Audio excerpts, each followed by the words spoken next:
আসসালামু আলাইকুম। আমার নাম গোলাম সারওয়ার। তো এই রিসেন্টলি আমি একটা বিশ্ববিদ্যালয়ে চান্স পেয়েছি, আলী বিজ্ঞান ও প্রযুক্তি বিশ্ববিদ্যালয়, এবং আমার সাবজেক্ট হলো বায়োটেকনোলজি অ্যান্ড জেনেটিক্যাল ইঞ্জিনিয়ারিং। তো বিশ্ববিদ্যালয়ে আসলে তারাই চান্স পাবে যারা প্রথম থেকেই এই স্টাডি নিয়ে অনেক বেশি কনসার্ন। সে এই তার উদ্দেশ্য যে আমি চান্স পেতে হবে, তারাই মেইনলি চান্স পায়। আর আমার মনে হয় যে যারা এইচএসসি আগে যাদের মোটামুটি মেন বইগুলোর বেসিক গুলা ক্লিয়ার থাকবে, তাদের জন্য ভর্তি পরীক্ষাটা মোটামুটি অনেক বেশি সহজ। মানে তাদের জন্য অনেক সহজ হবে।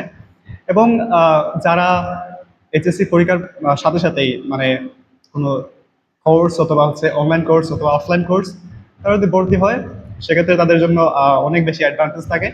এই ভর্তিগুলো ম্যান্ডেটরি না, মানে অনেকে আছে নিজে নিজে পড়েও চান্স পেতে পারে। তো এটা সম্পূর্ণ নির্ভর করে ভর্তি ইস্যুর কাছে। আমিও অনেক কষ্ট করছি, এবং যারা বিশ্ববিদ্যালয়ে চান্স পায় তারা অনেকেই অনেক অনেক অনেক ধরনের ডিফিকাল্টিজ ফেস করে আসে।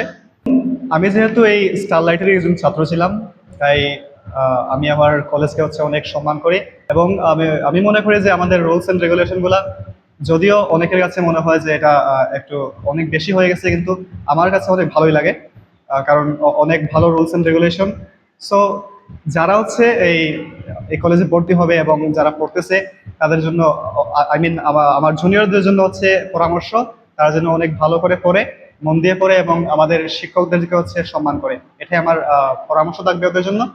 এবং সবেরই একটা ইচ্ছা আছে, ডিজায়ার আছে যে সে বিশ্ববিদ্যালয়ে চান্স পাবে।